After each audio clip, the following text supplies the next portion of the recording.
Welcome to the Fire Time Podcast, where it's never hot enough, slow is fast, and the way to win is to make it so stupidly easy to buy from you that there's no excuse not to. I'm your host, Tim Reed. And I hope that all of you guys are having an awesome day wherever you are at. Thank you for listening to the Fire Time Podcast. Well, today I'm excited to jump into the next department of our series on the 8 departments to create a winning hearth company. And this episode is going to be all about creating a sales department. Now, one thing I'll clarify before we get into this episode is that we've talked a lot in this podcast in the past about individual sales techniques. And in the future, we're actually going to be going back to spend some more time on that. Today's conversation is about a sales department. So if you're a leader, if you're an owner or a manager, what tools need to be in place for your sales team to thrive? Now, I mentioned this last week that these principles will apply whether you are the sales department or whether you have an entire team underneath you. It's important when you think about sales to provide tools. I really believe that salespeople very often are a product of the systems that they're in. And very often, I would say most salespeople in our industry are very mediocre. And it's not always because of bad intent on their part, but in many cases, it's because they just haven't been given the tools to succeed. They don't know what's expected of them. They've never been taught a sales process. They don't know how to manage a book of business. And so because of that, they find things to do and they stay busy. They're just not things that actually move the needle for what their job description is. A while back, Grant Falco and I started the Fire Time Network. And the cost of entry for the Fire Time Network is you have to fill out an anonymous survey about your business. And one thing that's really interesting is that part of the survey, if you're a retailer, has you force rank the different departments of your company. And I got to go back to look at the exact data, but it's something like less than 5% of the businesses who signed up ranked their sales department even in the top 4 of the weakest categories. Sales was always one of the strongest categories of their company. But as I go into work with businesses, sales is actually often one of the weakest parts of the business. And I think what's hard is that because we might make sales and because we look around and our team is always busy, we think that our sales team is strong. But the truth is, a lot of the time they're not. And my hope is that this conversation gives you tools that can make it easier and easier for your team members to sell and unlock productivity in them or in yourself that you never thought was possible. So with that, in this conversation, Grant and I are going to go over 5 specific tools to help grow your sales team. And the tools are, number 1, a sales process. Number 2, a simple pricing solution. Number 3, utilizing a CRM system or customer relationship management system. Number 4 is creating a weekly game plan. And then number 5 is having a cadence of regular sales meetings. And we're going to dive deep on this. Now, because this is a podcast conversation, I know that there's going to be questions about it, and I would encourage you to send them to us. My email address is tim@itsfiretime.com. That's tim@itsfiretime.com. And we're going to end this season of the podcast with a Q&A episode dedicated to all the questions that we got about these 8 departments. So I want to get into the conversation so you can listen to it, but as always, we'll circle back at the end, and there's a few points that I want to bring up after you've heard this conversation. Joining me once again is Grant Falco. Grant, I'm super excited to be jumping into this next department of running a hearth company. This is all about the sales department. And this is something that, back on that flight to Minneapolis, we talked and came up with all of these different things and tools that we're utilizing to run our teams better and better. But for this podcast, we boiled it down to 5, where if you've got these 5 tools in play, you're going to be able to do amazing things with your team. And I want to hit those one by one by one, starting off with the first tool you need in your sales team if you want it to be effective is a sales process. I mean, this is a roadmap for how to make a sale. I mean, I feel like without a sales process, you've got nothing, right?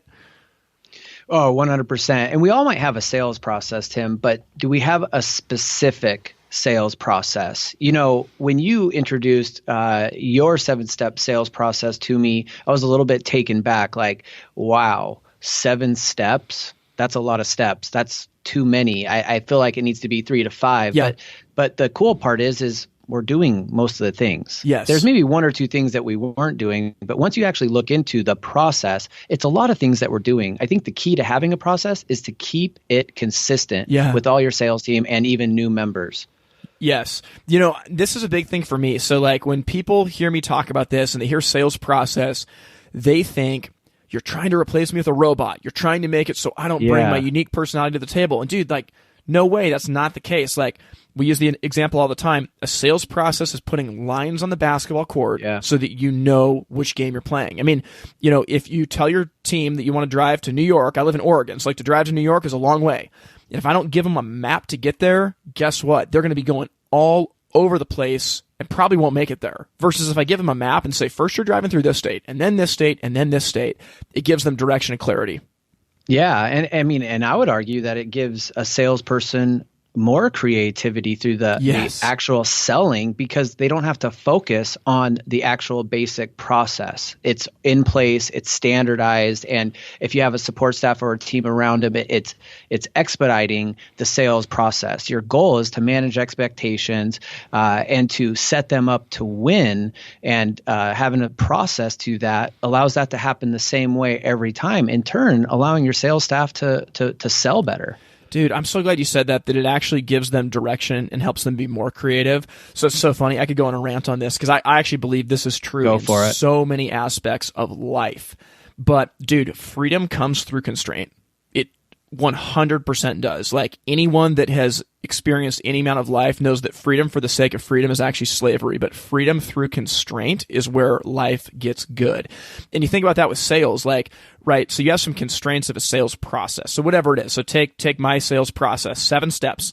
Step 1, greet the customer. Step 2, understand their problem. Step 3, advise a solution. Step 4, make a plan. Step 5, call to action. Step 6, pursue the opportunity. Step 7, show gratitude. So you might be like, oh, Tim, like, man, that's robotic. I can never do that. But you think about what that actually is. Like, greet the customer. When they come into the store, like, you're probably going to greet them anyway. So knowing that you have to do it can actually help you work on how to connect better, right? If you don't understand their problem, you're going to be going from product to product to product. And again, like not building the trust and making the connection with them. And I would argue, like you're saying, that the constraint of the steps in the process actually gives you freedom to be the salesperson that you were meant to be. There's no question. I agree with that 100%, Tim. And it's hard for me because, you want to think that your value in a salesperson is your sales talent, but that's 50% of it. Mm-hmm. It's managing expectations. I mean, we always talk about understanding what the customer comes in for. And we've talked about this many times. They're coming in looking for a solution to their problem and basically how much does it cost? The third thing they're looking for is a plan to get it done and it to be easy. And the 7-step sales process from start to finish allows that to happen each and every time your customer comes in. Yeah. I mean, and the truth is, like, we do really well with frameworks. If we can have a framework for something, that's how we can fine tune and get better. We give the example all the time, like, if you want to lose weight or if you want to become a runner or get in shape, like whatever it is, right? So if you go to the gym and you've never been there before, you don't know what the machines do, and you say, well, I'm just going to be free to be a natural and just do what I want. Dude, it's not going to happen. Versus if there is a framework built for you, which is constraint, saying like, well, here's the bench press and you're going to do 10 reps at this weight, and then you're going to go run on the treadmill, and then you're going to go swimming. Whatever it is, that actually gives you freedom to get the results that you want to get. And I think that with the sales process, again, a business needs to think about this. And for you listening, think through your sales process because you have one. Now, if you want to rip off mine, man, like do it. Like no shame, man. Like use the 7-step sales process. I hope you do. But maybe you've got 3 steps or 5 steps or 10 steps that are a little bit different. That's okay. Teach it to your team. And the way that I look at our steps, like, when we talk about step 2, understand the customer's problem, I don't exactly tell you how to do that. I've got some tips and some pointers that we can go through if you want some fine-tuned coaching, but I give you a lot of freedom. Like, how do you connect with a customer? Do you want to use a computer? Do you want to use a notepad? What is the best way for you, using your expertise and your natural charisma, to understand the customer's problem? So there is constraint, but within that constraint, just like lines on a basketball court, there is immense freedom that actually brings out creativity. Yeah, Tim, I love listening to you talk about that. And when I'm looking at your 7-step sales process, it could be, in a more general term, cut down to 3 or 4 steps. Yep. And with that said, I want to ask you a question. So obviously, number 1, greet the customer. Number 2, understand the problem. I think a lot of people do that whether they know it or not. Yeah. I think a lot of us, through the selling process, advise a solution and make a plan.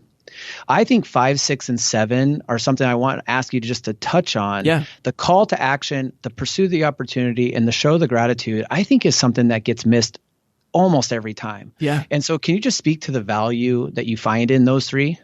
Oh, man. Well, I mean, they are the heart and soul of the process, right?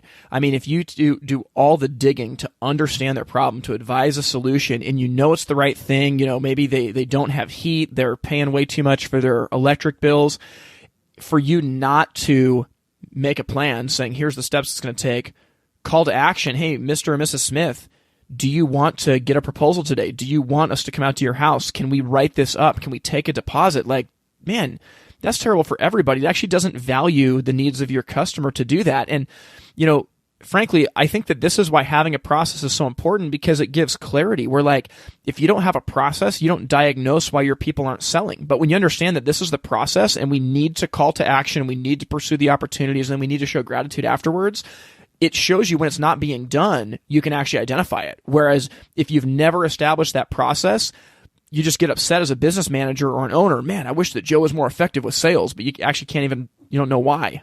You don't understand why. It makes complete sense. Yeah. I think for our company, Tim, I think we've always had a sales process, but I think kind of shoring up that sales process was what brought to light the value of, you got to ask for the money, ask for the estimate, ask for the follow-up, ask for the email address, ask for the phone number. You got to ask. You got to call to action.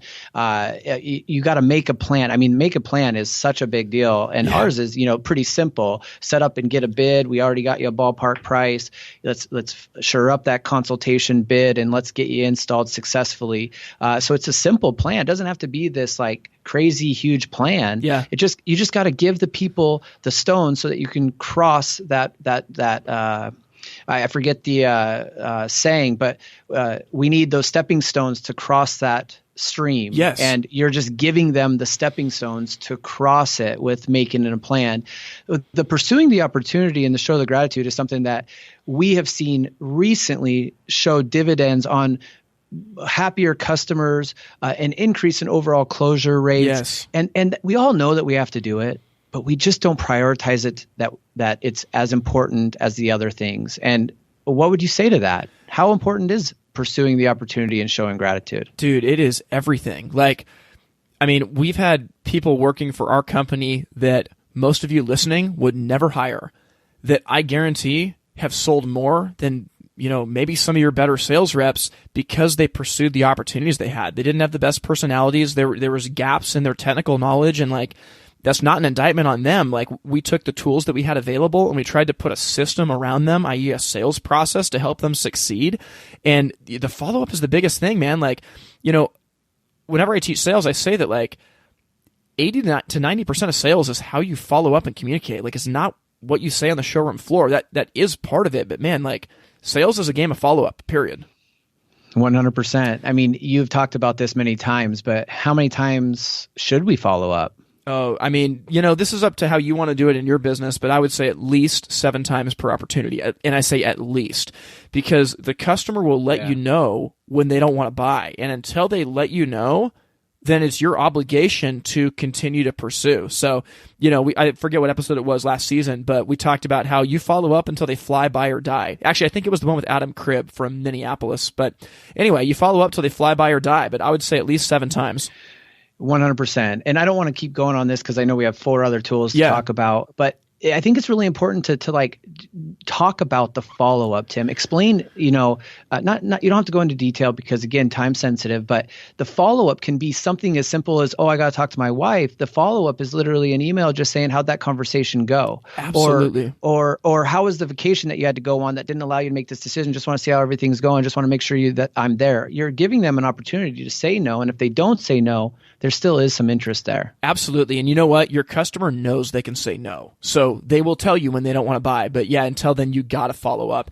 And I think this is actually going to bleed really well into one of our next tools. So I want to pause it right there. But I just want to leave this with, if you're a sales manager or leader, you have to document and teach your sales process to your team over and over and over and over again. Create the process. If you don't have one, use ours from the podcast, right? 7 steps, very easy. You can go back and listen to season 3 to get a deep dive on every one of those steps, but create a sales process and teach it regularly.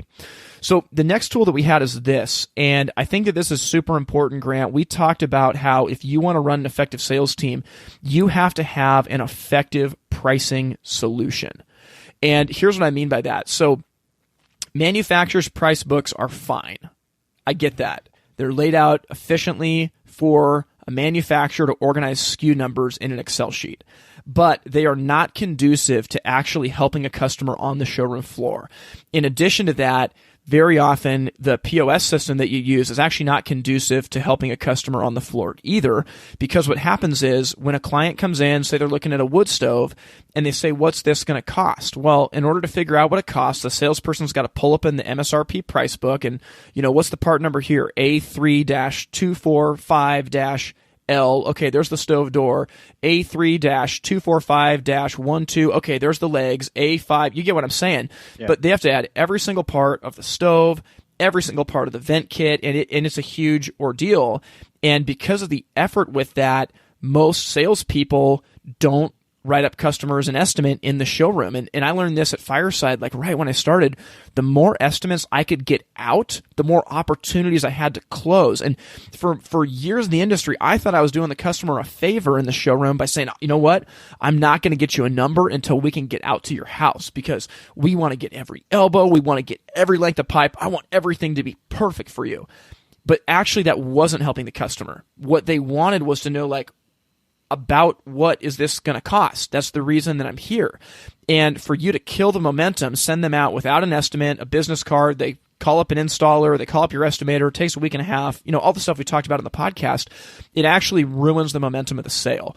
So what we did, and I know you've done something similar at Falco's, Grant, is we have a simple pricing spreadsheet that our sales team has used for the last 6.5 years. And this actually started with me when I was a salesperson, that every single product that we sell in retail is set up with an installed price in virtually every bundle. We know the exact installed margin of what that costs. We have all of our discount levels broken down systematically. So if someone comes in and talks to 3 salespeople, they're going to get the same price, the same type of discount on every single product. And it makes it to where we can give a customer an estimate on a fireplace in, honestly, like less than 3.5 to 4 minutes. If we have their information, we could probably even do it in less than 2 minutes on most of them. But I know I'm going off on a rabbit trail here, but I think that this is really important. And Grant, I know that you've had effective results not using the manufacturer's price books, but using your own Falco's pricing sheets, right? Yeah. This was something very early on when I took over some managerial responsibilities, very early on, that I determined that was just way too inconsistent, and something that Falco's has done, whether good or bad. We carry a lot of different lines. And so when I looked at our pricing, having 100 units on the showroom, it was just way too inconsistent. It was way too difficult to build that expectation. And like we talked about earlier, and I'm going to hammer this point, customers coming into your showroom, doesn't matter what they're looking for, they're looking to solve the problem. And secondly, looking into how much does that solution cost? Yes. So pricing has to be 2 things for your salespeople and your customers. It has to be easy and consistent. Yes. So we did it differently. So on the front side, we have a master Falco sales book. And just the short of it is that I have a retail price of a certain percentage that is Falco's retail price, built off cost and certain margins. Then we have a sale price, and then we have a clearance price. That way we can look at inventory levels on a weekly basis. We send out a weekly sales sheet, and we can analyze our inventory and make sure maybe if we have a little bit too many of one SKU, we would put that on sale. Maybe if at the end of the season I have 5 of something that I shouldn't have, I would put that on clearance. Yeah. It's easily identifiable. We show all prices on the showroom, which we can talk about at a later time, to manage those expectations. The second part of that, Tim, it's a little bit different from pricing. If we don't have time to write up a quote, although that's always our goal is to write them up a ballpark quote, not to get it perfect, but to get it close. We also have ballpark price sheets that manage expectations just so that they understand the average consumer is paying this amount, and they can kind of do the math on how to get there. So 2 ways of managing it through our pricing and then a quick ballpark price sheet for them as well. Yeah, and this is some of the hardest work that you're going to do as a leader. So for me, I spend the worst week of my life every year updating our pricing spreadsheet. But I'm telling you, that single spreadsheet has made Fireside Home Solutions millions of dollars in sales over the last 6.5 years. And the reason why is because it's easier to get a price out. The salesperson understands what they can and can't do. They don't have to come back to me and ask, well, hey, we got a competitive quote. Can I discount it this much? All of that information is there, and it makes it easy for the sales team. And this is why having a pricing solution that is not your manufacturer's price book is so important, because you have to make it easy for your team to sell. And if you're counting on them flipping through the manufacturer's price book plus the wood stove vent kit to enter those part numbers into your POS system to give a customer an estimate, dude, good luck. They're going to do that with only the customers that are begging and pleading with them to buy. They're not going to be doing anything to take people that were warm about a fireplace and nurture them into a super, super hot lead. So it's critical that you do this. And actually, as we're talking about this for us, for the last 3 years, I've been working on basically building this into a digital solution that I've been talking about, this season in the podcast, but we've been building this in digitally so that we can ask the customer a series of questions, choose the fireplace, get their email address, and instantaneously them and the salesperson get a copy of the estimate. And it's an estimate range, because that's all the customer wants, but they have an estimate range. Based on that range, we can either give them an estimate on a different product if the original one was too expensive, or if the range is in line with what they wanted, then we'll schedule them for an in-home visit. But, this doesn't take rocket science. This is something that is It just takes time and discipline, but I'm telling you, creating a simple pricing solution will transform your team, and honestly, it makes it to where you can hire anybody to be on your sales floor. It doesn't take a bunch of proprietary knowledge as an installer. Yeah, Tim, so good. I want to kind of close it out by just saying your pricing system that you're talking about, and I haven't really realized this until now, is kind of a judge of performance as well. So if you fill these out each and every time and margin and certain things, you can look back at it, measure it, and help that salesperson get better, correct? Absolutely. Okay, that sounds awesome. We'll get back to our conversation with Grant Falco in just 1 minute. Hey, while we're on the subject of talking about a sales department, one thing that we have to be aware of is the fact that most of our showrooms are leaking customers. And what I mean by this is that many times a customer comes into the showroom needing 2 questions answered. Question number 1 is, what's going to work in my space? And question number 2 is, how much is it going to cost? The problem is, most of the time, salespeople move too quickly and they jump from product to product to product, not helping the customer actually understand what's going to work for them.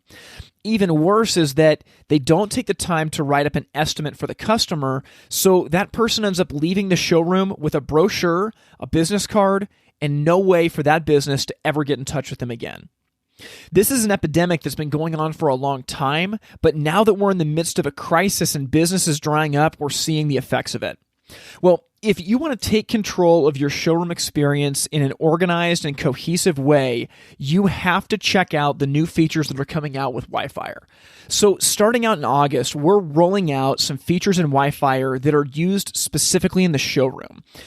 If your team members want to guarantee they ask the right questions, give customers a simple path to follow for understanding what fireplaces will work, provide instant estimates over and over and over again until you find exactly what's right, and then provide automated follow-up to nurture that customer into the point of a sale, you have to check out yfire.com.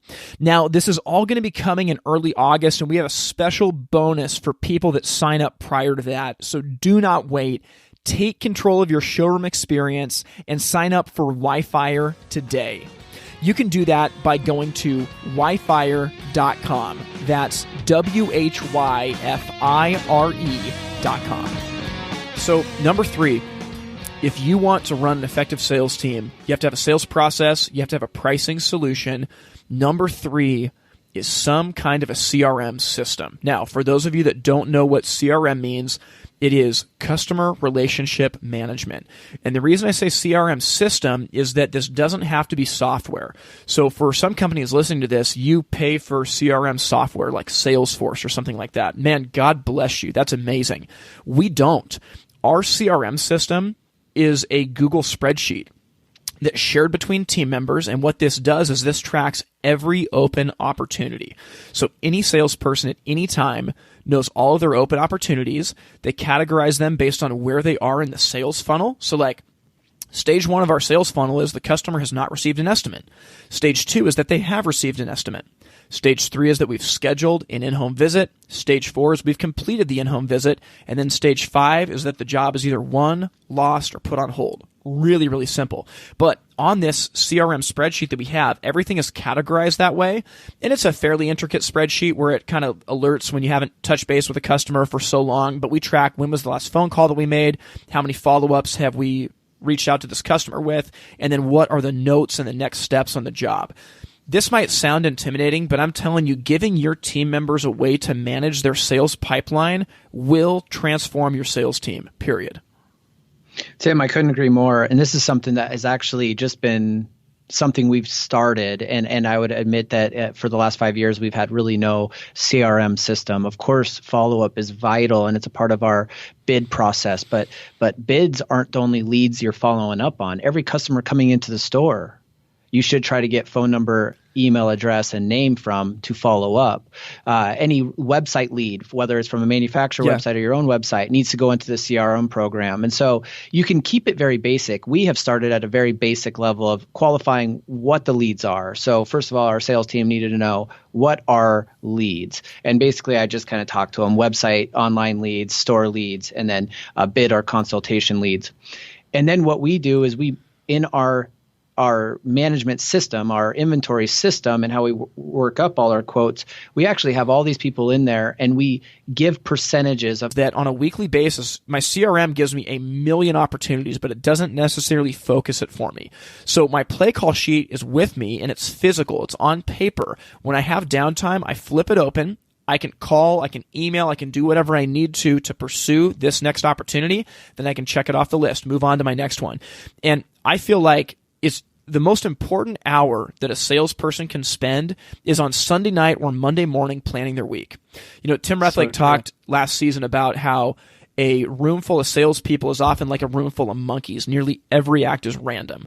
And I know that can be true for me because I got a million things I'm trying to do, and I just need focus. So having a weekly play call sheet where you hold your team accountable to spend an hour to think through their week, to identify their best opportunities that they want to move the needle on, and document that, go through the week, and at the end of the week, have them turn the play call sheet into you, man. Like, I think that this is like putting gasoline on a fire.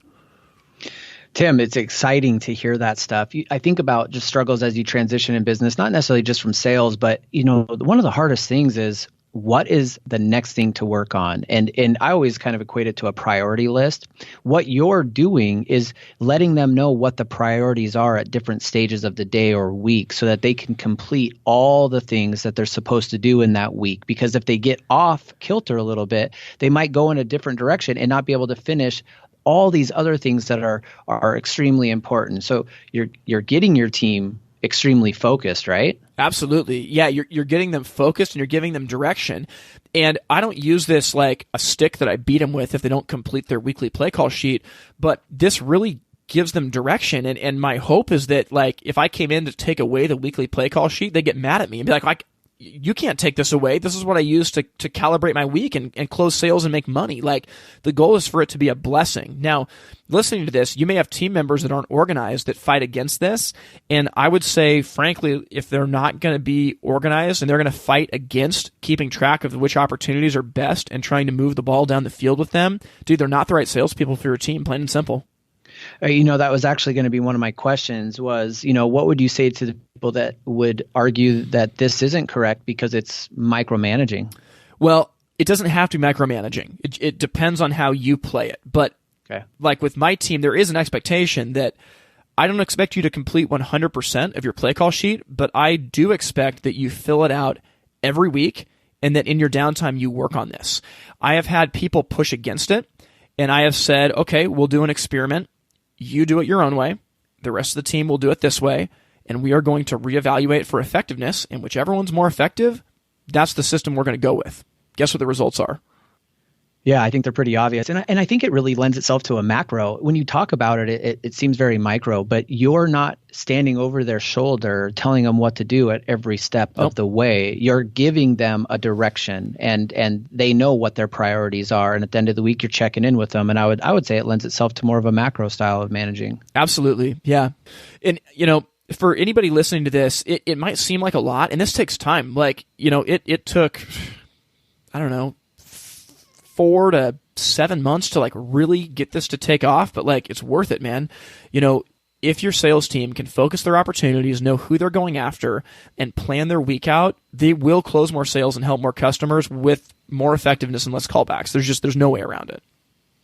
No question. And Tim, with every modification, improvement, or change you make to your business, you're going to get some resistance, right? Absolutely. I mean, it's just the truth. Like, no one likes to change, but everybody likes to improve. So you can frame this, and you don't have to do it all at once, but you can frame this as a way to say, look, you're paid in a commission. I want to make you more money. Here's a way that we can do that by keeping these opportunities in front of you. And they see it modeled with me, where I've got my own play call sheet that I do where I know every single day of the week my priorities. So they see it modeled through me as well. 100%, and as we talk about this and I think about how hard it is to start something, that kind of leads us to our fifth tool a little bit, because having meetings, Tim, having weekly or, consistent sales meetings, just what people think of meetings, when you say the word meeting, everybody kind of goes, why do you think that's so important? Oh, dude, it is everything. Having regular sales meetings is everything. And I just go back to, I spent years in the industry without ever having a sales meeting.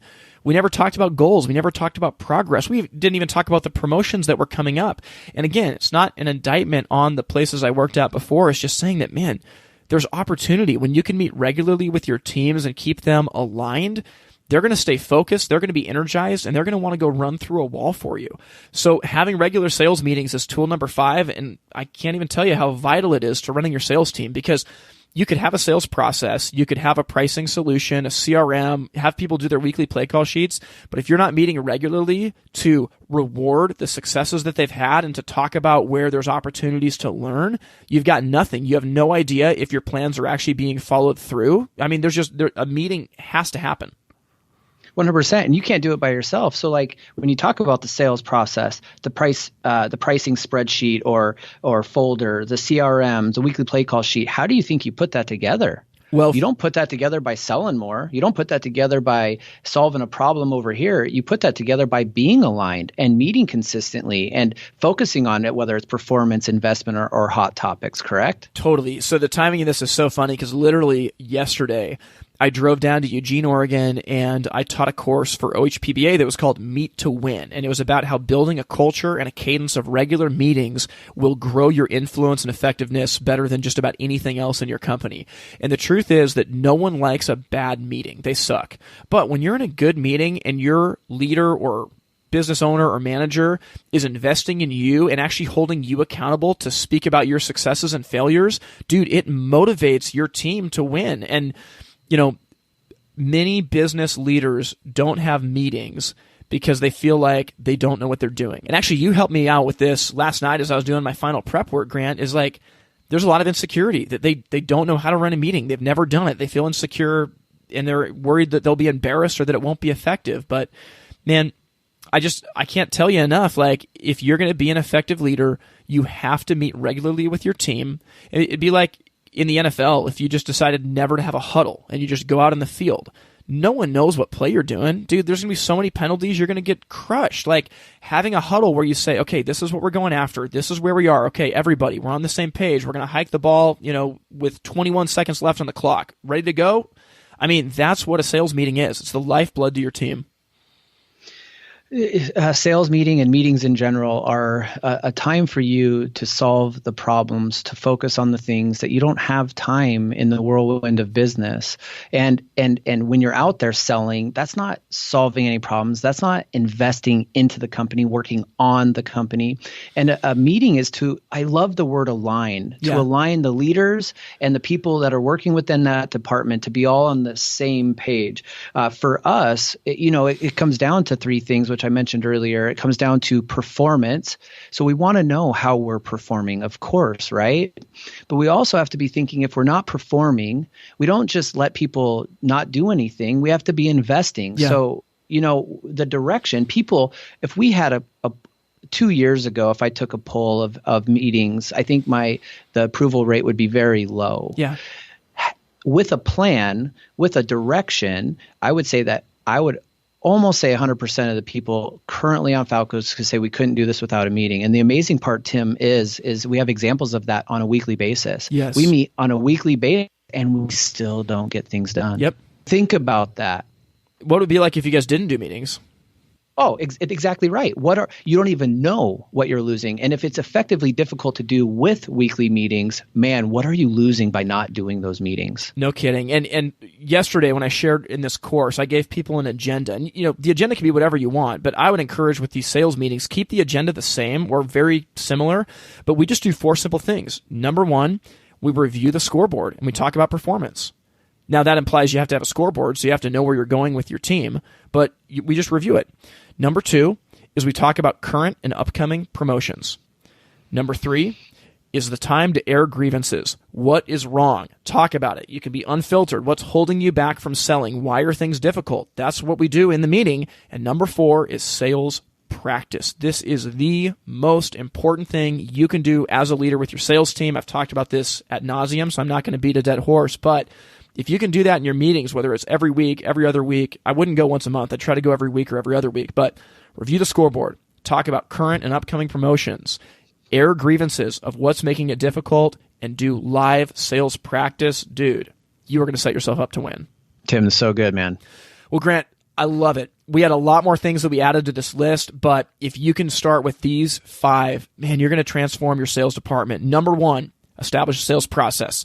Number 2, a simple pricing solution, whether it is like a physical notebook, digital, online, whatever. Number 3, use a CRM to track your opportunities and move them down the field. Step 4, focus that CRM into a weekly play call sheet. And step 5, meet regularly with your team. Dude, I love it. I wish we had more time to talk because we could honestly go for like an hour on each one of these. But I think that we hit something really special with these 5. Absolutely. Awesome, Grant. Well, hey, man, thanks for stopping by. I'm super excited for the rest of this series going through the different departments, but I appreciate you being here for sales. Tim, thanks for having me. That was a ton of fun, man. All right, man. See ya. Yeah. Well, I hope you enjoyed that conversation with Grant Falco. I loved getting a chance to dive deep on the leadership of a sales department. And as I look back at my journey in the hearth industry over the last 15 years, my evolution as a salesperson was very slow. And there was a point where it started a rapid growth curve. And that corresponded with me starting to take advantage of the tools that we talked about in this episode. Now, going back through the list, I believe number 1, a sales process is so critical.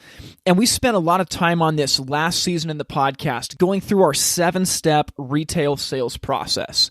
And the steps are simple. Greet the customer, understand their problem, advise a solution, make a plan, call to action, pursue the opportunity, and show gratitude. Understanding these steps literally gives you a roadmap. And I've had immature salespeople say to me, well, Tim, that's great at the beginning, but now that I've been doing it for a while, I don't need that anymore. I would argue just the opposite. I'm 15 years into this game, and I still find myself going back to the basics of how does my sales process work over and over and over. It's those basics that will help you ultimately move the needle. So identifying a sales process, whether it's mine or whether it's one that you came up with, and teaching it to your team and using that common language is absolutely critical. Now, the pricing solutions, that's a big deal. You've heard me say on the podcast before that really you need to be able to provide a customer an estimate in less than 5 minutes or you're losing money. And so creating easy pricing solutions that utilize your manufacturer's price books but don't solely rely on them is really, really important. Once you've got a pricing solution in place, the next thing is the CRM, customer relationship management. What's the system that you use for that? I mean, there's big, expensive CRMs that are out there, and that's great if you want to pay for something like Salesforce.com or HubSpot or something similar. What I found is I was doing research when I was at Fireside was that in order for us to adopt a big, expensive CRM, it wasn't a matter of just tweaking what we did. We were actually going to have to bulldoze all of our processes and rewrite them around a CRM. And it just wasn't feasible. So that led me to create one. And we used a simple spreadsheet.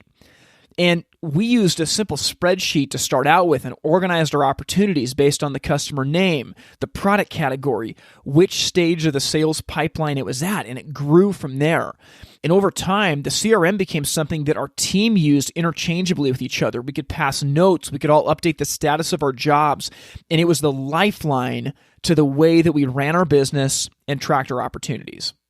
Now, laying my cards on the table, in the very near future, Wi-Fire is actually going to be launching our own CRM.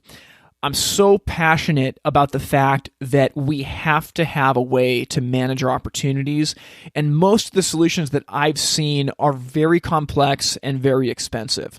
So with Wi-Fire, what we're going to be doing is taking the CRM that I created for my team and basically just supercharging it to where this is the ultimate tool for simplicity and organization for your teams. So stay tuned on that. But whether you use Wi-Fiers, whether you use a big expensive CRM system, or whether you use just a piece of graph paper with lines on it, that's totally fine. The point is, keep track of your opportunities so that you never miss a beat with a customer. Once you've got your CRM in place, that's where the weekly game plan comes in. And I would actually say it's so hard to pick your favorite of all these things, but the weekly game plan, it might be my favorite out of any of the tools that we've listed. And the reason why is that I've seen weekly game plans transform mediocre salespeople into very productive team members, because every week they know the opportunities that they're going after and they take advantage of it. And this is power. I mean, I know for me personally, if I go into a week without a game plan, if I haven't thought through what's ahead of me these next few days, what are my priorities that I'm going to go after, I'm a mess. I'm mediocre at best. But when I can sit down to plan out my week and I go into every single day knowing the opportunities that I'm going to be working on, I succeed. And I'm telling you, your salespeople are the same way. So the weekly game plan is absolutely huge. Lastly, regular sales meetings. Do not miss this. It's so important, especially the part about live practice. Getting together with your team members on a regular basis to talk through what's working, what's not. And then lastly, practicing your craft is one of the most important things that you can do. I have seen so much transformation in the regular practicing of our sales craft. And everybody hates it. Everybody complains. You just got to get over it. And as the leader, you have to jump in first. But when I work with companies, live sales practice is one of the best things that we do, and people learn so much from it. So the question I'd ask you is, this episode contained a lot. And as you're leaving here, what are you going to take and implement? Now, you might already be doing some of the things that we talked about, but the truth is that there's no way in 1 week you can adopt all 5 of these tools. So where are you going to start? What's the low-hanging fruit? Are you going to document the steps of your sales process, put it up on the board, and make that the common language that your team uses? Are you going to invest into a CRM system to track every opportunity? Are you going to take advantage of creating a weekly game plan that helps focus your team and also hold them accountable? Where is it that you're going to start? I think during this time of crisis, we have an amazing opportunity to redefine our leadership and redefine our businesses. But that window is closing. Sooner than we know, it's going to start to feel like you're just back in the same old grind. Now is the time to do something about it. You have an opportunity with your team as they've been disrupted as well. You have an opportunity with yourself. So go after it. Now is the time to take advantage of creating an unbelievable sales department, because I don't think most of your competition is.